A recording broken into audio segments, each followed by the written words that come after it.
গুনে গুনে ঠিক ৮৪ সেকেন্ড তার মধ্যেই সম্পন্ন হতে চলেছে অযোধ্যার রাম মন্দিরের রামের বিগ্রহে প্রাণ প্রতিষ্ঠা। বিশেষ ওই সময়টুকুর নাম অভিজিৎ মুহূর্ত।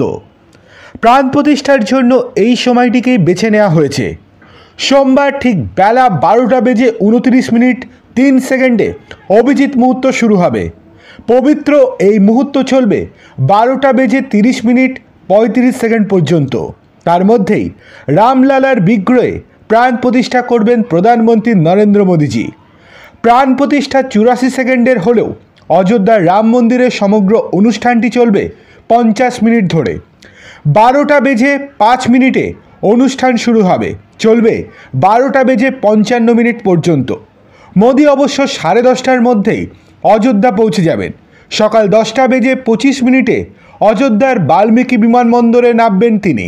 সেখান থেকে হেলিকপ্টারে অযোধ্যার হেলিপ্যাডে পৌঁছাবেন 10:45 নাগাদ। 10:55 রাম মন্দির প্রাঙ্গণে পৌঁছে যাবেন প্রধানমন্ত্রী। বেলা 12টার পরে শুরু হবে উদ্বোধন অনুষ্ঠান। 11টা থেকে 12টা পর্যন্ত মোদী রাম মন্দিরের ভেতরেই থাকবেন।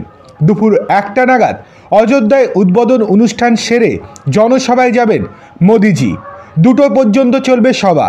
জনগণের উদ্দেশ্যে সেই সভা থেকেই প্রধানমন্ত্রী ভাষণ দেবেন। এরপর অযোধ্যার গুরুত্বপূর্ণ দর্শনীয় স্থান কুবের টিলায় যাওয়ার কথা রয়েছে তার। সোমবার অযোধ্যায় একাধিক কর্মসূচি রয়েছে প্রধানমন্ত্রী নরেন্দ্র মোদীর।